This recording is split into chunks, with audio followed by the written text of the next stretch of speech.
Alright, Sonic, you're wanted by the police for a crime you didn't commit. What's the best way you could go about evading capture while clearing your name?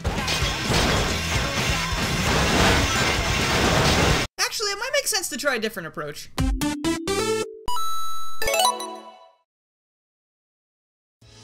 Hello everybody, I'm Garrula64, and I've been wondering ever since I made this video last week, where I found myself trying to get an E rank for the sake of a joke, what's the lowest possible score you could find yourself with when playing Sonic's levels in SA2? Now, before I go any further, I just wanted to give a huge shout out to Ceave Gaming because this video was directly inspired by his content. Every time he uploads his videos, put a huge smile on my face, and I wanted to take a stab at something similar. So I want to say thank you for inspiring me to leave my comfort zone. Now, points are added to the score counter mainly when you collect rings and destroy things such as crates, obstacles, or robots. There are also instances where you receive points for doing something the game deems really cool, and these points are really annoying, because they can sneak up on you at the worst times. Like if you roll under a gap, run around, or jump off a rail a certain way. Points are also added to the total counter at the end of the level via your time score, but don't you worry, I have that under control. Well, for the most part. Now, rules! I am not a speedrunner, this much should be obvious, so for the purpose of this challenge, I didn't use any glitches or ridiculously difficult speedrun tricks. This means that there are points that are unavoidable, or at least I couldn't avoid them, but if you see something that you think you could get around that I couldn't, please feel free to record a video of yourself doing it, and let us all know how you improved my scores. Because I'm gonna be honest, I feel like a few of them could probably be improved a smidge. We've got 7 stages ahead of us today, folks, some much less frustrating than others, but as you do, we'll be starting with the home of the most infectious song in the game, City Escape. So, Sonic has just escaped police detainment, and his first step to clearing his name is to cause as few problems for the city as possible while he tries to figure out what's going on. Sonic is going to steer away from property damage as much as he can, he won't be destroying any of Gun's robots, because that would make him look guilty, and he's going to leave all those shiny gold rings alone. What, do you think those just occur naturally in Sonic's world? Clearly someone dropped them, so picking them up would be thievery, and that's no good. Immediately after loading into City Escape, you're going to want to jump to Sonic's right to avoid colliding with a trail of rings, and then just as quickly, you'll need to return to the center of the road to avoid ruining some people's days, and possibly their lives by knocking these cars around like Hot Wheels. This section of the level is pretty much the hardest part, since there are so many moving cars that you need to slow down for, so you don't end up procuring pesky points. These intersections are a bit tough as well, since the pop-in for these cars can be a bit unforgiving, so sometimes it turns into a veritable game of Frogger. Dodging the rings on these corners is fairly simple, just make sure to keep braking as you head down, since cars literally come out of nowhere. At the end here, depending on how fast you've been going, you might have to hold your brake button to stay right behind this car to avoid the ramp and ring trail. But afterwards, as long as you can bear to not smash the trolley, you're moving on to the next area. Now that you've made it through that fresh heck, you have full control of Sonic and things are much easier to dodge. Unfortunately for us though, Sonic is gonna have to break one of these boxes to proceed, which adds 20 points to the counter. I tried throwing Omochao and this little stack of tires at it, but regardless of how the box breaks, you're still getting 20 points. Sonic is okay with this though, since he knows that cardboard grows on trees and the rainforests are being cut down anyway. So no harm, no foul. Walk down and then up these stairs like an upstanding citizen, and then, where you'd normally be forced to grab a few rings because of boost pads, you can instead homing attack through the gap to avoid your fate. The camera freaks out a little bit, but you're relatively safe over here, so just faff about until you're able to see our boy again. The hill that follows is no big whoop, just don't go off the ramps or collect any rings. Easily avoid this bad boy next, and then take your time going down this hill yet again until you reach more stairs. Now, this area was one that gifted me with some surprise radical points, so I elected to jump down them so that the game would be less proud of me. Also, notice I'm hitting checkpoints whenever they arrive. There's no save stating in this game, so every time unnecessary points are collected in this run, checkpoints are a lifesaver. That being said, restarting from a checkpoint does drop your score down to 0, but that's not something we're using to our benefit. All unavoidable points gained throughout the stage from the beginning are totaled by me at the end of the run. Now comes the slightly trickier part. As you get thrown forward into this loop by the boost pads, Sonic would usually be catapulted into rings with no chance to avoid them. But with a well-timed jump, you can avoid all those little temptations and careen down to the next section without touching the building at all. After avoiding a few robots on these pillars, make a snazzy spin dash jump to safety, just making sure to avoid this spring because it'll throw you into a few rings and you clearly don't want that. Sonic is living off the land today, he doesn't need something as materialistic as wealth. And yet more unfortunate moment, since there's no way for us to bypass this somersault into these boost pads, which nets us 50 more points, bringing us up to 70 for the stage so far. Now, I'd love to tell you the gun truck isn't a big issue, but it's only slightly less irritating than the snowboarding section. Since you can't see what's ahead of you, you'll need to memorize the location of the rings so you don't add any more points than we already have. Just remember, right, left, right, left, middle. And once you're past that middle line, you're home free. Now, there is the small issue of the time bonus to worry about, but the solution is rather simple. You don't get a time bonus at all if you take over 10 minutes in the stage, so go on, make a sandwich, play some Super Smash Bros., browse Twitter, or listen to Sonic contemplate his existence for a while. What did I do? And then nab that gold ring to secure your victory. City Escape, 70 points. Metal Harbor time then? Oh boy, this one's a doozy. Now, I was expecting this to be difficult, but what I wasn't expecting was to have so much gosh darn fun with this stage. The first hurdle Sonic faces here is a massive line of enemies meant to lure him into committing crimes against robot kind. Fortunately for him, I channeled my inner seagull and was able to actually fly across the entire chasm without harming a single hair on their heads. Next, it was to the top of the tower for another spin dash jump, and at this point, I was giddy as all heck since I didn't believe for a second that I'd be able to do either of those things. Giddiness then dies, as does my soul, when I came across this ring dash trail and seemingly no way to jump across the gap. I tried jumping from the roof, I tried jumping to this fixture out here, but it was lies, and I also tried jumping the gun. But nothing worked. At this point, I was about to call it quits and cancel the video, but then I tried one more thing.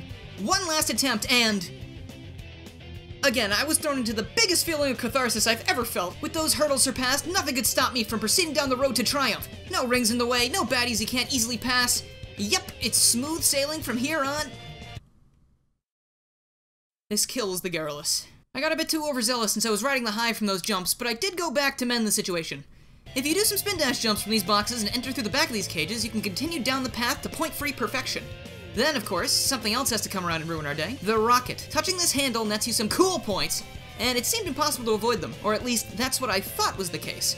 Because upon trying something risky, that being running out the timer, sort of like we did at the end of City Escape, I was rewarded for my patience by not receiving a single point. Now, since I'm hardly able to hit any of these capsules in the snowboard section anyway, you just need to watch out for the rings at the end. Now, just make sure you stop yourself before you hit the boost pad so we can do our routine de-stress period before hitting the goal ring. Metal Harbor, 0 points. Pyramid Cave, as much as I believed it was going to be an issue, was actually another really fun one. You might notice down in the corner there, this is where I enabled the infinite lives code in the mod loader because I'm sure you could see my lives ticking away due to my prior escapades, so getting a game over in the middle of this wasn't really something I was interested in. The initial corridor here you can take as fast as you want. I didn't go through any hoops, so I don't know if those net you points, so it's best to just avoid them. There are also some rings in this area, just don't let them sneak up on you. Take this ramp carefully to the right side so you can suck in your gut and not touch these rings near the checkpoint, and then hit the checkpoint for good measure. You don't need to be scared of hitting these hourglass things to open the doors. I have vague memories of earning points from them, but throughout my run for this, they didn't make my day any worse. Though I do want to mention, sliding out of these gates in the nick of time is banned for this playthrough because I'm almost positive you receive points for ripping off Indiana Jones. This means in some areas you might have to pick up the pace a tad bit more than usual, but it's not a big issue, trust me. Next is a wide open area where you get to walk by some rings and climb up these retracting platforms, which are home to one of the loudest sound effects I've ever heard in a video game. Only to be rivaled by the planes from Metal Harbor, of course. After passing the next easy-to-avoid trail of rings and heading through the hourglass door, you're met with a scripted loop which you'll need to bail out of once you reach the other side, because if you don't, it's Ring City for you. And I can tell you're much more of a French fry guy, right? Wave hello to our old friend Gamma, and bounce your way up the ledges, making sure to not accidentally kill our lad or pop an item capsule with the homing attack. Spring into action once you reach the top, and you're golden. Now this next part is another one of those little headaches, because you'll come across these 3 Gammas, and, well, that'd usually be wonderful for me. These Gammas have a nasty habit of killing each other while they're gunning for Sonic. To avoid this, I stood in front of them for a moment and let them get their fill of shooting in before I made a mad dash up the ramp using the dash pads. Next up, there's a Gamma that spends a lot of time playing Call of Duty, and he'll shoot you dead as soon as you lift yourself onto this ledge. So just lift yourself up over here and make sure not to go too far to the right, since there's a line of rings. Oh, and the ghosts that grab you pose no threat to your health, or to our mission. Just don't let them catch you when Gamma has you in his sights, or Sonic will wind up a ghost himself. So here's where things go slightly sour. You're supposed to take this rail to the other side of that wall so you can get yourself that sweet, sweet pyramid keystone, but that rail is looking a little too Gucci for our tastes. Problem with that is, we need to find another way up there, and the only way is these pulleys. I tried jumping from this ledge multiple times, bouncing to get some extra height, and nothing was getting me up there, aside from that rail or spontaneously growing a second tail so I could break the level. The only way I could proceed was to grab this pulley and take a 1-ring penalty, but at least that gives us some leeway with the amount of bullets to the face we're able to absorb. Carrying the key back is no big deal, rings are easily avoidable, just be wise about these boost panels here. That was just rude, Gamma. Now, this is that part where you have to have a bit more pep in your step. You can try rolling under the gate if you want, but I wasn't willing to prolong this any longer than I needed to. You don't need to worry about the rings aside from the capsule at the very start, so gun it for the goal. Hit this switch and then go through the first 2 doors, and don't you worry your precious hedgehog head about the last one. The rail on the left has rings, but for whatever reason, the one on the right doesn't, so I don't think I need to tell you which one we're going to take. Also, just an FYI, I never crouched on any of the rails during this playthrough unless explicitly stated out of fear of cool points, so try at your own discretion. I decided it'd be a lot easier to jump around this just in case, and then you gotta dodge these rings just before setting up the next jump. Now I get to this point here and I do a spin jump to the other side from this ledge because on my first run of this level I remembered there being some really hard to dodge rings on this loop, so this bypasses that completely. And that's pretty much it. The rest of the level is easy peasy. Just make sure to jump away from the goal ring before you touch it and let Sonic check his Fandango app for movie tickets for a while before escaping Eggman's perilous pyramid. Pyramid Cave, 10 points. And that's all I'm gonna have time for today. I decided to split this up into 2 parts because there were kind of an even amount of levels. Green Hill does not take very long, let me just tell you real quick. But I also just realized after editing this that I put Pyramid Cave before Green Forest. So sorry about that, but technically I guess it doesn't matter what order they go in since I was using level select. Anyway, But that'll be next time, don't you worry. Please let me know down in the comments if you enjoyed this video. I had a lot of fun working on it, except for some of the levels we're gonna see next time. Hope you're eager to see that. I suffer a bit. I think people do like that when you're on the internet, right? So if you like this video and you haven't already, please make sure you subscribe, click the bell, follow my Twitter, and join the Discord to keep up with more Sonic Adventure 2 challenges and other things that aren't Sonic Adventure 2 challenges, because I do a lot of things. I'd also like to give a huge thank you to my current sponsors, Jaded Indolent, Silva PhD, Bob the Hedgehog Gamer, Game Masters, Cringe Channel, Cosmic Mushroom, Lucas Tallman, Nico the Person, Mitron, Kenneth Gutierrez, Knuckles Channel 3 and Knuckles, Henry S., Rob Morrison, Megatrefcone Creative, and Mike TGC.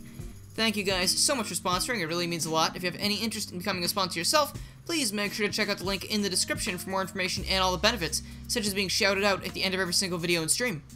Thank you guys so much for watching, and I'll see you guys next time.